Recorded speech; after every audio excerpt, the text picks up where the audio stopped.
যাদের বাড়িতে বাচ্চা আছে এবং যাদের বাড়িতে বড়রাও অনেকে আছে যারা সবজি খেতে চায় না, তারা অবশ্যই এরকমভাবে ট্রাই করতে পারো। তাদেরকে সবজিও খাওয়ানো হবে আর খেতেও ভালো লাগে।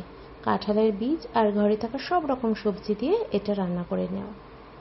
আমি তো প্রায় দিনই করি, তো আজকে চলো তোমাদের সাথে রেসিপিটা শেয়ার করি। আর কম তেলেও রান্নাটা হয়ে যায়। আমি একটু তেল নিয়ে তার মধ্যে 5 ফোড়ন, তেজপাতা, শুকনো লঙ্কা ফোড়ন দিয়ে কেটে রাখা সবজিগুলো ধুয়ে কড়াইতে দিয়ে দিয়েছি। এরপর এর মধ্যে গোটা কাঁচা লঙ্কা, একটু নুন আর হলুদ দিয়ে ভালো করে নাড়াচাড়া করে দিয়ে আমি ঢাকা দিয়ে রেখে দেবো। এটা বেসিক্যালি ওই ভাপে ভাপেই সেদ্ধ হয়ে যাবে আর ভাজতে ভাজতেই এটা সুন্দর একটা টেক্সচার দিয়ে আসবে।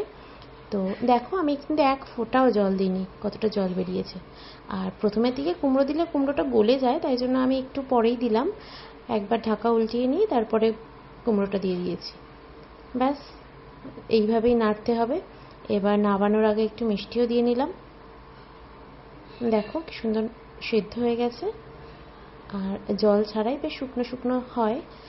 পাঁচমিশালি তরকারি একটা, তো খেতে খুবই সুস্বাদু হয়। ভাত দিয়ে, রুটি দিয়ে, সব দিয়েই খাওয়া যায়।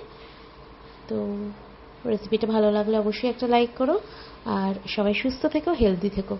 টাটা।